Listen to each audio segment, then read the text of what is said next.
Check 1, 2, 3, 4. Check 1, 2, 3, 4, 5, 6, 7, 8. Check 1, 2. It's low, but.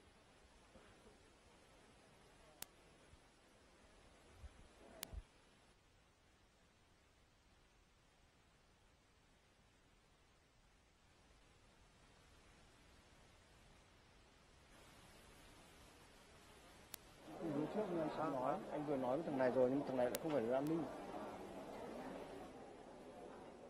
Vì anh từ hôm qua rồi là anh thiết kế cho bọn em ấy mà, chính là Huy nó điện cho.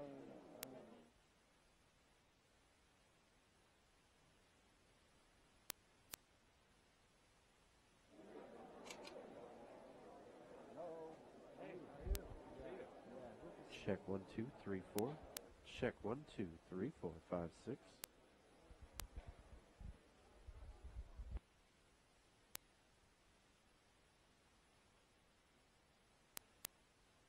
Come closer. I got to defer to my press point. Oh.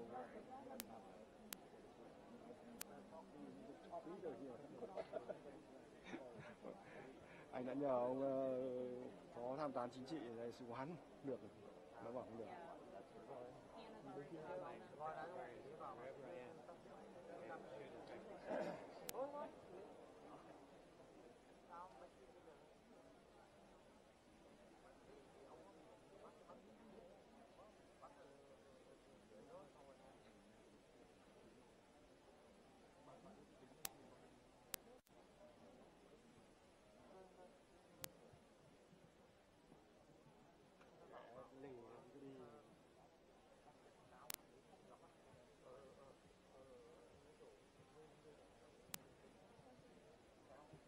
Check 1, 2.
чок куда?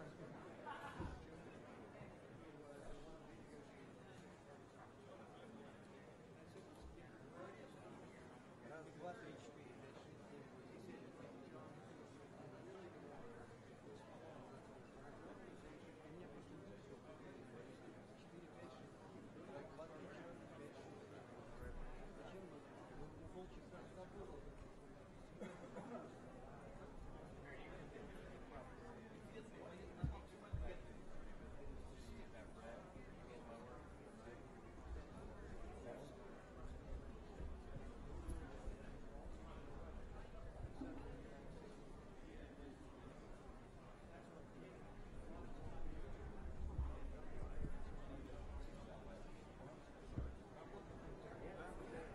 Неожиданно для всех саммит завершился на 2 часа раньше, чем было запланировано по программе. Белый дом уже объявил, что стороны не смогли достичь договоренности. Журналисты, которым посчастливилось пробиться на итоговую пресс-конференцию Дональда Трампа, с нетерпением ожидают его здесь, в отеле Мэриот, для того, чтобы узнать, почему он отказался от ланча с Кирчиновым.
Ladies and gentlemen, the President of the United States and the Secretary of State of the United States.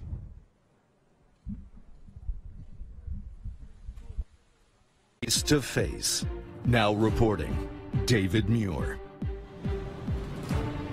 And good morning. We're coming on the air at this hour. It is 2:15 here in Hanoi in the afternoon, 2:15 Eastern back in the U.S. There is breaking news here in Hanoi. President Trump and North Korean dictator Kim Jong-un are wrapping up their historic summit. Let's listen to the president as he talks to international press. Vietnam, the job they've done, economic development, really something special. So I want to thank all of the people of Vietnam for having treated us so well. We have, I think, reasonably attractive news from Pakistan and India. They've been going at it, and we've been involved in trying to have them stop. And we have some reasonably decent news. I think hopefully that's going to be coming to an end. It's been going on for a long time, decades and decades. There's a lot of dislike, unfortunately. So we've been in the middle trying to help them both out, see if we can get some organization and some peace. And I think probably that's going to be happening. We have Venezuela, as you know, has been very much in the news, and we're sending supplies. Supplies are getting through a little bit more. It's not easy. It's hard to believe somebody would say, let's not do it. What difference would that make, except it's great for his people to let it get through? But we're sending a lot of supplies down to Venezuela. People are starving to death. And you would really think that the man in charge currently would let those supplies get through. We are getting them into some of the cities and some of the areas that need them the most, and it's not an easy job. It's very difficult, actually. On North Korea, we just left Chairman Kim. We had a really, I think, a very productive time. We thought, and I thought, and Secretary Pompeo felt that it wasn't a good thing to be signing anything. I'm going to let Mike speak about it. But we literally just left. We spent pretty much all day with Kim Jong-un, who is, he's quite a guy and quite a character, and I think our relationship is very strong. But at this time, we had some options, and at this time we decided not to do any of the options, and we'll see where that goes. But it was a very interesting 2 days, and I think actually it was a very productive 2 days, but sometimes you have to walk. And this was just one of those times, and I'll let Mike speak to that for a couple of minutes, please. Thank you, Mr. President. We had been working, our teams, the team that I brought to bear, as well as the North Koreans, for weeks to try and develop a path forward. So at the summit, we could make a big step along the way towards what the two leaders had agreed to back in Singapore in June of last year. We made real progress, and indeed we made even more progress when the two leaders met over the last 36 hours. Unfortunately, we didn't get all the way. We didn't get to something that ultimately made sense for the United States of America. I think Chairman Kim was hopeful that we would. We asked him to do more. He was unprepared to do that, but I'm still optimistic. I'm hopeful that the teams will get back together in the days and weeks ahead and continue to work out. It's a very complex problem. We have said since the beginning that this would take time. Our teams have gotten to know each other better. We know what the limits are. We know where some of the challenges are. And I think as we continue to work on this in the days and weeks ahead, we can make progress so that we can ultimately achieve what it is that the world wants, which is to denuclearize North Korea, to reduce risk for the American people and the people all around the world. I wish we could have gotten a little bit further. But I'm very optimistic that the progress that we made, both in the run-up to this summit, as well as the progress that the two leaders made over these past 2 days, put us in position to get a really good outcome. The President and Chairman Kim both felt good that they had made that progress, but couldn't quite get along the line any further to make a deal that would have been bigger at this point. I hope we'll do so in the weeks ahead. Thank you, Mr. President. All right, Major, please.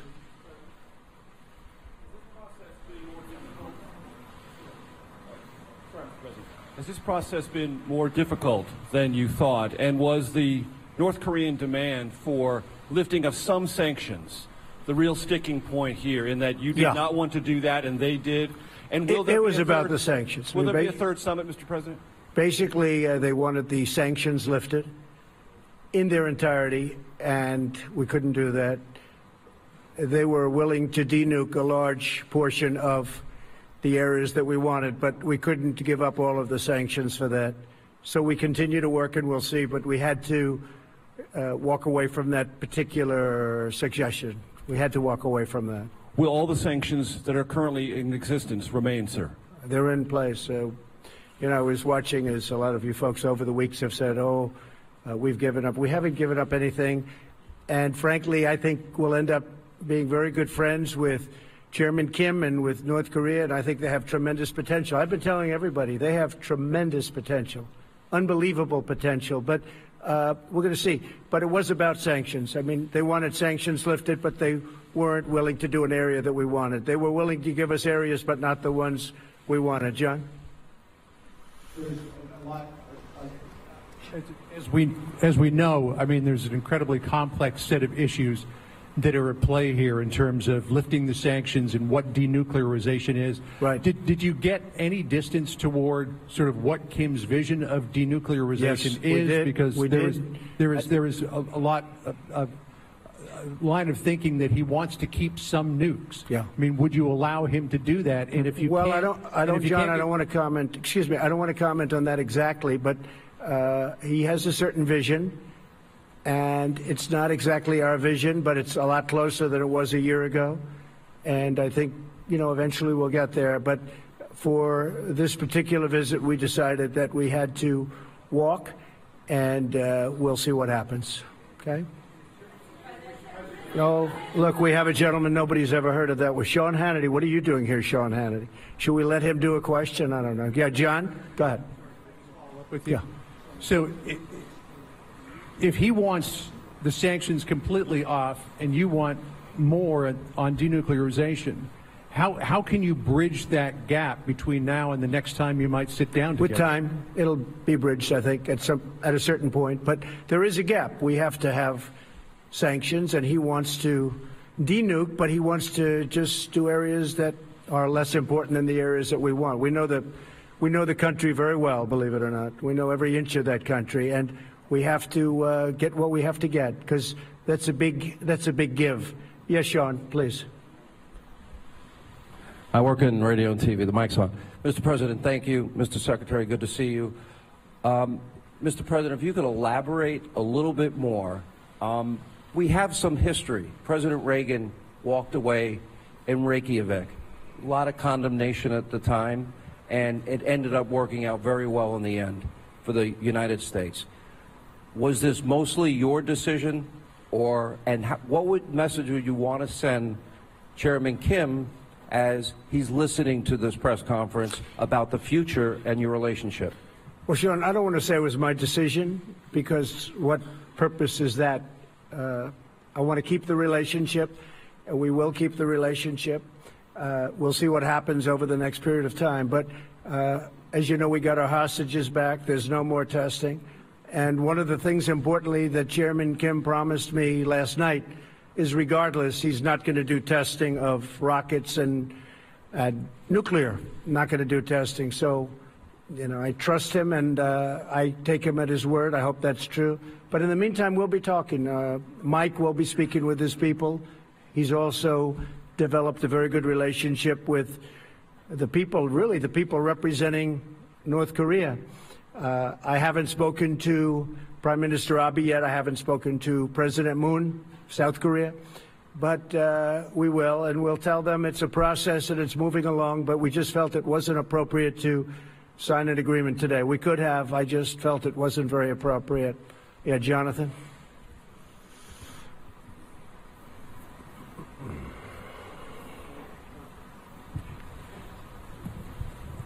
Thank you, Mr. President.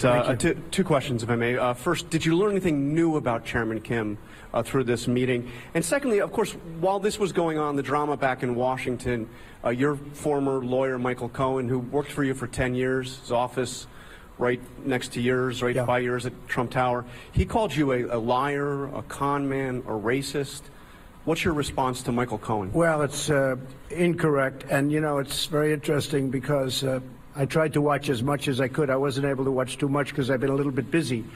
But I think having a fake hearing like that and having it in the middle of this very important summit is really a terrible thing. They could have made it 2 days later or next week, and it would have been even better. They would have had more time. But having it during this very important summit is sort of incredible. And he lied a lot, but it was very interesting because he didn't lie about one thing. He said no collusion with the Russian hoax. And I said, I wonder why he didn't just lie about that too, like he did about everything else. I mean, he lied about so many different things. And I was actually impressed that he didn't say, well, I think there was collusion for this reason or that. He didn't say that. He said no collusion. And I was a little impressed by that, frankly. He could have gone all out. He only won about 95% instead of 100%. But the fact is there is no collusion, and I call it the witch hunt. This should never happen to another president. This is so bad for our country, so bad. You look at this whole hoax. I call it the Russian witch hunt. I now add the word hoax. It's a very, very bad thing for our country. But I was impressed with the fact that he, because the most important question up there was the one on collusion, and he said he saw no collusion. So we'll see what happens, but it was pretty shameful, I think. Yes, ma'am, please. President Trump. Go ahead. How about one of you instead of three? Well, actually, I do have the microphone, I guess so. Excuse me. Person in the front. Go ahead. No, not you. Excuse me. Yeah, we'll get to you. Thank you. Thank you, President Trump. Jane Tan with CNN News and Guangdong Television. What was the atmosphere like when you walk away from the negotiation table? I think it was very good, very friendly. This wasn't a walk away like you get up and walk out. No, this was very friendly. We shook hands. There's a warmth that we have. Now, I hope that stays. I think it will. But we are, we're positioned to do something very special. This has been going on for many decades. This isn't me. This should have been solved during many presidential runs, and, people talked about it. They never did anything. I get a kick out of so many people from past administrations telling me how to negotiate when they were there. In some cases, for 8 years, they did nothing. But I think the relationship was very warm, and when we walked away, it was a very friendly walk. Mike, you might want to speak to that for a second. No, I agree. I talked with my counterparts as well. Look, we hope we do more, but everyone's very focused on how we continue to build on this. We are certainly closer today than we were 36 hours ago, and we were closer then than we were a month or two before that. So real progress was made. I think everyone had hoped we could do just a little bit better. But the departure was with an agreement that we would continue to work on what has been an incredibly difficult problem. Both sides are resolved to achieve it, and everyone walked away in that spirit. And may I add, you and Chairman Kim are from very different political systems. You are from different generations. And what do you find? It's a very different system. I would say that's true. Well, how do you find you guys in common? Because we saw the atmosphere. We just like each other. I mean, we have a good relationship. Yeah, it's a totally different system, to put it mildly, but we like each other. Good relationship. Go ahead in the back. Go ahead. Mr. President, do you think it was premature to have held the summit when all these things had not been tied down? I mean, in the White House schedule last night, it said signing agreement today. And I wonder whether, as a follow-up question, whether you could just sketch out what the next few months look like. Thank you. You always have to be prepared to walk. I could have signed an agreement today, and then you people would have said, oh, what a terrible deal, what a terrible thing he did. No, you have to be prepared to walk. And there was a potential we could have signed something today. I could have 100% signed something today. We actually had papers ready to be signed, but it just wasn't appropriate. I want to do it right. I'd much rather do it right than do it fast. Yes, please, go ahead. Go ahead. Go, first, go, yeah. You have to speak up. Yes, I'm a reporter from South Korea, and